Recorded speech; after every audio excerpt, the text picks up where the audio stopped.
There's growing international pressure on Myanmar's government as a humanitarian crisis in the region continues to grow. 150,000 Rohingya Muslims are fleeing a bloody military crackdown. Jonathan Head from the BBC is in the region. He tweets out that he saw Muslim villages set alight, set on fire. This picture from the Hindustan Times. Thousands of Rohingya have already crossed the border into Bangladesh by foot and by boat. Many saying they were forced to leave, their villages torched. There is little infrastructure in place to take care of the malnourished and traumatized refugees. The UN World Food Programme today putting out an urgent call for donations. Graphic evidence, too, of the violence the Rohingya face in their homeland. Hundreds of injured refugees crowd a Bangladeshi hospital, many with shattered faces and shredded legs. Doctors say almost all of the injuries are from gunshots or bomb blasts. More than a third of the victims are children or teenagers. One of the youngest, a 6-year-old boy.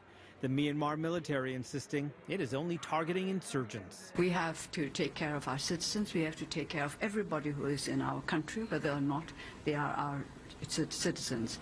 It is our duty, and we try our best. Of course, our resources are not as complete and adequate as we would like them to be, but still we try our best, and we want to make sure that everyone is entitled to the protection of the law. And Myanmar's leader, Nobel Peace Prize winner Aung San Suu Kyi, speaking out today, saying her government is trying to protect everyone in the strife-torn region. She stopped short, however, of specifically mentioning the Rohingya. Western critics have accused her of not acting on behalf of the minority population, and some have called for her Peace Prize to be revoked. The Rohingya have long complained about persecution. They are denied citizenship in Myanmar, which is largely a Buddhist country.